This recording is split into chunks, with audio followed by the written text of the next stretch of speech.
नमस्कार मित्रों। काफ़ी बातें इन दिनों हम कर रहे हैं सॉफ्ट स्किल्स के बाबत, कम्युनिकेशन स्किल्स के बाबत। आप लोगों का बहुत अच्छा प्रतिसाद है और आपके रिस्पांस लगातार मिल रहे हैं और उस रिस्पांस के रूप में कई बार सवाल भी और जिज्ञासाएं भी सामने आ रही हैं। अभी एक मैडम ने कोई सवाल पूछा है और मैडम विदुषी हैं, लिखती भी हैं, पढ़ती भी हैं।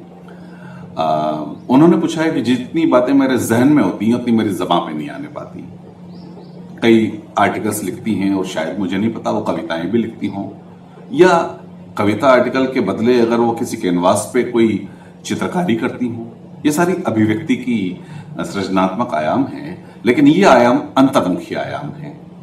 अब वो इसे बहिर्मुख करना चाहती है और उसमें कुछ अवरोध आ रहे हैं। ये बहुत सहज सा सवाल है और मेरा मानना है कि ये कई लोगों का प्रतिनिधि सवाल हो सकता है, क्योंकि बहुत से लोग इस चीज को महसूस करते हैं कि किसी बात को वो घंटों घंटों सोच लेते हैं, लेकिन घंटों घंटों बोल पाना उनके लिए चुनौती होता है। कैसे ऊर्जा की जो दिशा अंतर्मुख है उसे हम बहिर्मुख कर पाए। कुछ अभ्यास, कुछ प्रयास उसके लिए करने होंगे इस दिशा में, क्योंकि ऊर्जा की दिशा को हमें बदलना है। देखिए, बड़ी मजेदार स्थिति होती है। एक आर्टिकल जो आपने खुद लिखा है, उसी कंटेंट को अगर आपको ऑडियंस के सामने खड़े होकर प्रस्तुति देना है, पहुंचाना है, और जब आप ऑडियंस के सामने खड़े होते हैं और जब बहुत सी निगाहें आप पे लगती हैं और एक औपचारिक सा माहौल होता है और शायद कुछ कैमरे आपकी तरफ घूम जाते हैं और आप पाते हैं कि आपकी विचार श्रृंखला रुक गई, ये कई लोगों के लिए बड़े भय का सबब हो जाता है कि मुझे तो यहां अभिव्यक्ति देना है और यहां मेरे विचार ही रुक गए। दरअसल ये एक बड़ी मजेदार स्थिति है और अगर इसका हम आनंद लें तो ये एक तरह का ध्यान का प्रयोग है कि विचारों की श्रृंखला रुक गई है।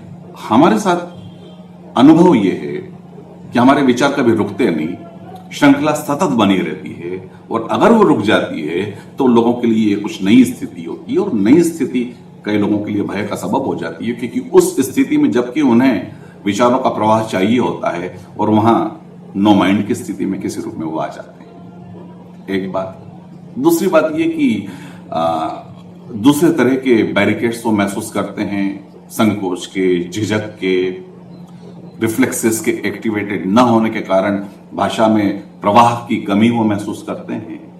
इन तमाम चीजों को कुछ अभ्यास से दूर किया जा सकता है।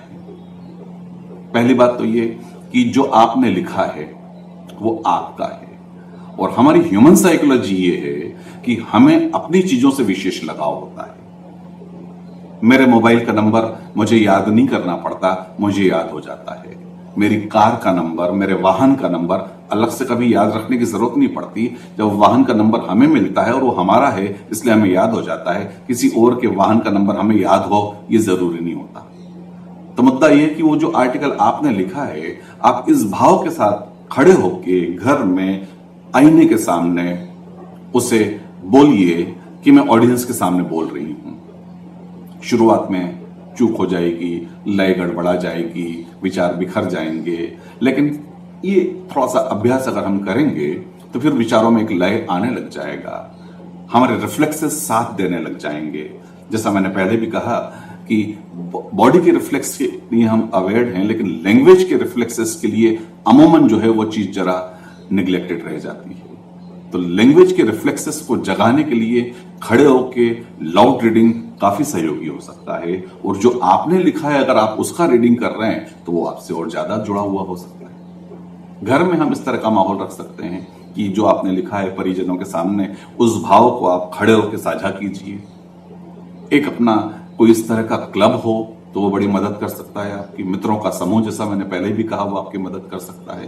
तो भाषा को बहिर्मुख अभिव्यक्ति देने के लिए कुछ इस तरह के अगर हम उपाय करते हैं तो ये जो बैरिकेड है ये हटने लगता है, एक तरह का झिझक या डर या फोबिया कम होने लगता है, और सबसे खास बात ये कि हमारी जो सृजनात्मक ऊर्जा है उसकी दिशा बहिर्मुख होने लगती है। और एक बार वो बहिर्मुख प्रवाह हो जाता है तो फिर प्रवाह के लिए प्रयास की जरूरत नहीं होती है, हम सिर्फ उसके साथ साथ चलने लगते हैं, बहने लगते हैं, और हमारी अभिव्यक्ति मुखर होने लगती है। तो शुरुआत में इस अभ्यास के साथ उस दिशा को बहिर्मुख अगर आप करना चाहते हैं तो ये उपाय संभव है।